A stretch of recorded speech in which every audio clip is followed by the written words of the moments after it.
परमेश्वर के धन्य नाम की महिमा हो। प्रभात मनन के सत्र 1936 में आप सभी का बहुत ही विनम्रता के साथ स्वागत करता हूँ। आइए आज के मनन के लिए हम पढ़ते हैं इब्रानी अध्याय 9 पद 2। क्योंकि एक तंबू बनाया गया, पहले तंबू में दीवट और मेज और फेट की रोटियां थी और वह पवित्र स्थान कहलाता है। मनुष्य का पाप संपूर्ण धरती को पाप से प्रदूषित कर दिया था। संपूर्ण धरती पर एक भी ऐसी वस्तु नहीं है जो मनुष्य के पाप का प्रदूषण के प्रभाव में नहीं है। उत्पत्ति 3:17, रोमी 8:20।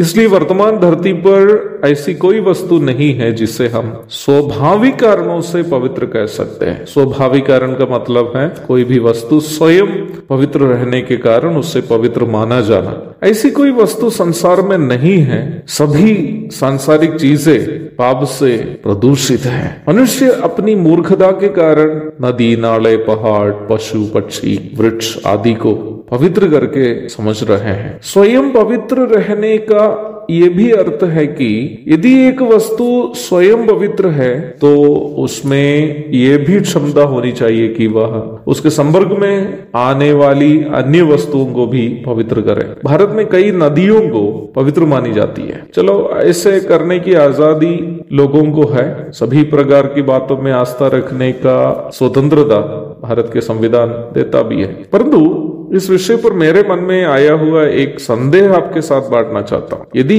इन नदियां वास्तव में इतना पवित्र हो और उसमें डूबने वालों को पवित्र करने की क्षमता उसमें हो, तो निम्न नदियों की सफाई के लिए केंद्र सरकार हजारों करोड़ों रुपये खर्च क्यों करते हैं? उसकी आवश्यकता क्या है? जो स्वयं पवित्र है उसे शुद्ध करने की आवश्यकता क्या है? ये मेरा एक संदेह है। आप में से किसी के पास जवाब हो तो आप मुझे समझा सकते हैं। परंतु हम जो मसीह विश्वासी है, हमारे लिए इस संसार में कोई नदी, नाले, पहाड़, पक्षी, वृक्ष आदि पवित्र नहीं है। संसार की सभी वस्तु पाप से प्रदूषित है। वास्तव में ये केवल मसीहियों के लिए एक ऐसी सच्चाई नहीं है जो केवल मसीही ही मान सकते हैं, परंतु एक सार्वजनिक सच्चाई है जिसे पवित्र शास्त्र, परमेश्वर के वचन हमें समझाता है। बाइबल पंडितों के अनुसार इस प्रकार पाप से संसार का संपूर्ण प्रदूषण को टोटल डिप्राविटी कहते हैं। टोटल डिप्राविटी का अर्थ है संपूर्ण भ्रष्टता। यह प्राथमिक रूप में मनुष्य का पाप से भ्रष्टता को ही दर्शाता है। धरती की अन्य सभी वस्तु भी मनुष्य की भ्रष्टता से भ्रष्ट होने के कारण टोटल डिप्राविटी में प्रकृति की वस्तुओं को भी जोड़कर समझना गलत नहीं है। इस प्रकार पाप के कारण संपूर्ण रूप में भ्रष्ट हुई धरती पर परम पवित्र परमेश्वर की उपस्थिति का एक अतुल्य स्थान था, मिलाप वाला तंबू, जिसके अति पवित्र स्थान में परमेश्वर इस्राएलियों के बीच उपस्थित हो जाता था। पाप से संपूर्ण रूप में भ्रष्ट होने के बावजूद भी मनुष्य के प्रति तरसने वाला, प्रेम करने वाला परमेश्वर के गहरा प्रेम का, मोहब्बत का प्रतीक था ये मिलाप वाला तंबू। यद्यपि मिलाप वाला तंबू एक पार्थिव तंबू तो था ही, तो भी अवश्य ये हमारे प्रति परमेश्वर के प्रेम को दर्शाता है कि परमेश्वर पापी मनुष्य का नाश देखना नहीं चाहता है। मिलाप वाले तंबू के अंदर के दो हिस्से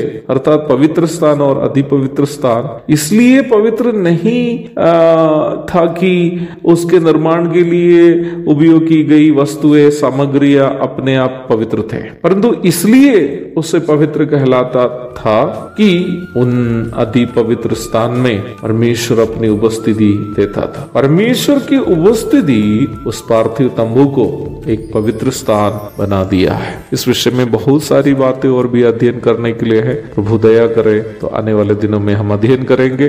प्रभु आप सबको आशीष दे। आमीन।